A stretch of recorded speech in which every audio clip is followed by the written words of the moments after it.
The tax issue is finished, over, completed. That's behind us. Now the question is, what are we going to do about the biggest problem confronting our country and our future, and that's our spending addiction. Are you then saying to the upper classes, get ready, you're going to have to pay some more? This is not the end of it? Well, I'm saying that's not off the table. That's not off the table. That's not off the table. But not in terms of tax rates. You're but in talking terms about of other considerations, other things, and the rest. What would be some of the things that you think on the upper income people? What kind of deductions are you talking about? As I said, I'm not going into particular. Put it all on the table and see what is working. What may happen ahead of this debt ceiling, the next stop in the fiscal back and forth between Democrats and Republicans here in this town? In an interview with the Wall Street Journal, House Speaker John Boehner said some interesting things, among them this, quote, "At one point several weeks ago," the speaker said, "the president said to me, we don't have a spending problem.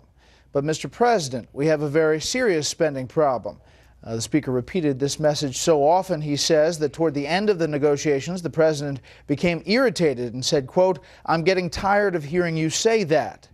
What I should have done," the speaker continued, "the day after the election was to come out and say the House has done its work. The House passed a bill and that replaced the sequester with real spending cuts. The House passed a plan extending all of the current tax rates. We passed a budget. We call upon the Senate to do their work." We're back with our panel.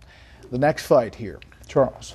Well, we heard Pelosi with apologies to John Paul Jones, which she and the president said last week is we have not yet begun to tax and to spend, and that they've been open about this. As she said, she said, well, we got you on rates, that's round one.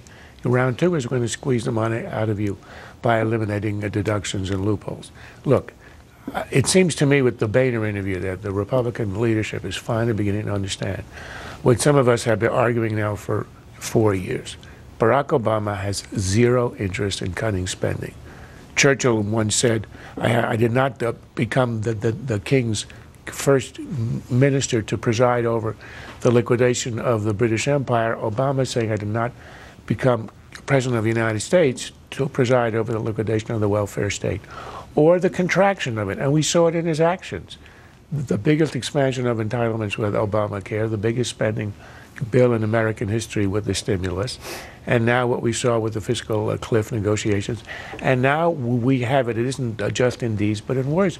What he said to the speaker, we're not interested in spending cuts because spending is not the problem. I think Charles is exactly right. It's hard to have good faith negotiations about how to cut spending with somebody who doesn't actually want to cut spending. And the president has given no indication that he's been serious about cutting spending throughout his first term, during the campaign, and now in the early stages or the weeks before he begins his second term. It's impossible to have that. I think this is a hinge moment in these kinds of negotiations because now that Republicans understand that, they won't be tempted to engage in good faith negotiations on an elusive grand bargain.